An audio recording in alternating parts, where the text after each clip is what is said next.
What's going on, everyone? Brian and Jim here, and today we are talking about one of the most popular NES football games in existence. Of course, we're talking about Tecmo Super Bowl. This game was released in December of 1991 in both North America and Japan, coming out right around the holiday season. It's the sequel to the acclaimed Tecmo Bowl that came out years before, and let's put it this way, if a game based on an American football is coming out in Japan, it's got to have some mass appeal. Now, this game's famous and a part of history for sports games because it's the first time that a game was licensed by both the NFL and the NFL Players Association. So what did this mean? Well, you had full rosters, actual player names, actual team names, attributes that varied depending on the player and the team, and not only that, the full 1991 season. Now, if you play seasons, you can only play the 1991 season. They don't randomly mix it up after the first time. But still, it was a game that was way ahead of its time. Now, let's just dive right in and take a look at the graphics. Now, right away, you're going to say, oh man, it looks just like Tecmo Bowl. But yeah, that's not a bad thing. All the teams have their actual colors now from the NFL at the time. And the one thing that Tecmo is always doing in all their video games is throwing in some sweet cutscenes. And we're going to show you a montage of our favorite ones. Yeah, get over it. We put montages in all of our videos.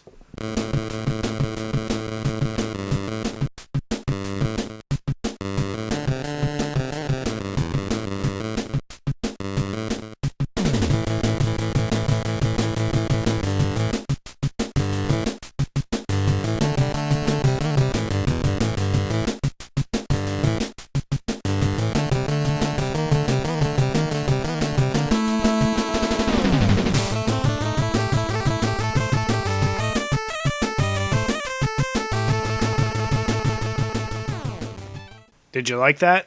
Yeah, I thought so. Anyways, overall, Jim and I, we both gave this game a 9, and you're not going to get much better than that. By the time this game was coming out, game developers were really pushing the limits of what the NES could do, and that doesn't come through any more than in the music department. Well, music, sounds, everything's got something going on. There's different enjoyable tunes, and the tune you're hearing mainly is the one that was our favorite. But there's different sounds for field goals, touchdowns, injuries, extra points, fumbles, interceptions, basically anything you can think of. And, well, there's also hikes. Yeah, and just so you guys know, this is what Jim typically does. He didn't do this on purpose to be an asshole. This is what I have to deal with. Fucking dick.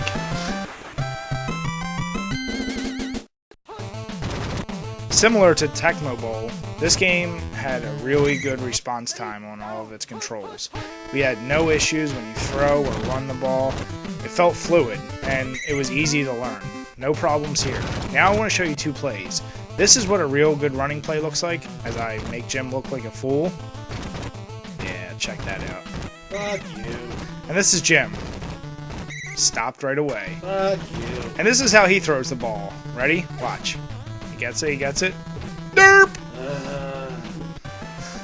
Either way, we really love the control. Alright, let's get to the gameplay. Well, to be honest, it's not that much different than the original Tecmo Bowl. And really, it's not a bad thing at all. But what we do get is a whole lot more modes. So we'll get to the season mode in a little bit, but first, let's go over Pro Bowl and Preseason.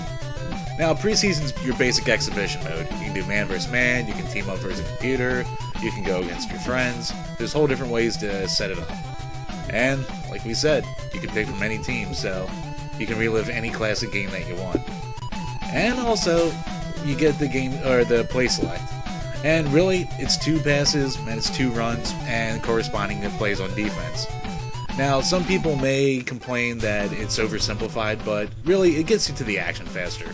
Who actually likes going through thousands of pages of plays in Madden? Now, as you can see here,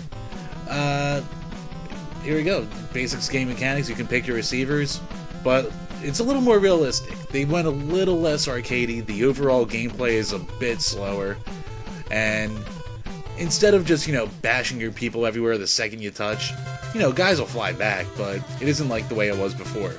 Now, still, the computer is capable of some pretty crazy plays, especially ones like that. And also, after time, you have certain little real-life mechanics where runners will get tired after a certain amount of time, allowing the defenders to catch up. And, well, That was just Barry Sanders making everyone look like a fool, so that's pretty much as realistic as it's going to get. We gave it good high scores all around. Alright, so now let's look at the originality of this game. We got a lot of points for this one. Going back to that season mode we were talking about, for 1991, this game was way ahead of its time. You could play as any team and actually go through every game that was actually scheduled that season. You can see your team standings, and they change throughout the season.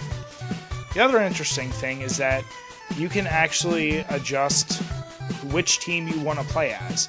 You can play as some and just skip the games of others. As you see here, I have to, of course, pick Philadelphia, and I picked Detroit to have fun. But this is what it looks like when you skip a game. Philly got raped, which would be realistic for the time. The other original mechanic we saw during gameplay is the fumble. We hadn't seen this yet in a football game, at least from the NES, and although it doesn't happen that often, when it does happen, it adds a level of anxiety to both teams trying to scramble for the ball. 10s all around. Well, if there's a game with more replayability on the NES, you'd be hard-pressed to find it. Like we said before, this game has every team and has all your favorite players from back then. And look at these stat breakdowns, it's insane for the time. They even try and give little pixelated pictures of each character that, I mean, it's a good attempt, especially for 8 bits. It's just a game that never stops being fun. It's a game with a lot to discover, and really, you have to play with every team and look at every player to find out what works best for you. Even though your favorite team may suck, you can still find something to make it fun. And that's what it's all about. Overall, what can I say? Me and Jim, we can't kiss this game's ass enough. There's just something so fun about playing this game, and you don't even have to be a true sports fan. I mean, here's a good example. After me and Jim played to get some of the footage, I went back and went through the season mode twice, by myself. Now, anyone who knows me knows I didn't play a lot of football games as a child. I was more action-adventure or racing games. But this game, it doesn't matter if you're a sports fan or not. You're going to enjoy it. It's deep enough for the diehard sports fans, and it's fun enough for just the casual.